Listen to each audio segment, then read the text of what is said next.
বাংলাদেশকে অপমান করে নেপালের অধিনায়ক রোহিত বললেন, বাংলাদেশকে আমরা পাত্তাই দেব না।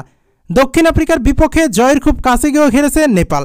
প্রোটিয়াদের দেওয়া 116 রানের টার্গেটে ব্যাট করতে নেমে নেপাল তোলে 114 রান। শেষ পর্যন্ত 1 রানের হার মেনে নেয় নেপাল। দুর্ভাগ্যের এই হারে বিশ্বকাপ থেকেও বিদায় নিতে হয়েছে তাদের। আর নেপালের বিদায় হলো গ্রুপ ডি থেকে। নাটকীয়তা শেষ হয়নি। সুপার 8-এ দৌড়ে আছে বাংলাদেশ এবং নেদারল্যান্ডস। অলৌকিক কিছু না হলে সুপার 8-এ উঠবে টাইগাররা। আর টাইগারদের জন্য সমীকরণ হচ্ছে শেষ ম্যাচে নেপালকে হারাতে হবে। যদি বৃষ্টিতে ম্যাচ পরিত্যক্ত হয় তাতেও টাইগাররা চলে যাবে সুপার 8-এ। কিন্তু সোমবার বাংলাদেশ যদি নেপালের বিপক্ষে হারে তখন হিসাব হবে নেট রান রেটের। বর্তমানে টাইগারদের রান রেট যেখানে 0.47, সেখানে নেদারল্যান্ডসের রান রেট -0.40। তাই বলা যায় বাংলাদেশের সুপার 8 প্রায় নিশ্চিত। এদিকে নিজেদের শেষ ম্যাচে বাংলাদেশকে হুঙ্কার দিয়ে রাখলেন নেপালের অধিনায়ক রোহিত।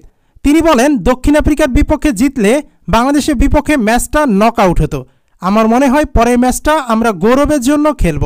বিশেষ করে আমরা টেস্ট খেলুড়ের দলকে হারাতে চেয়েছিলাম, দুর্ভাগ্যবশত সেটা আজকে হয়নি।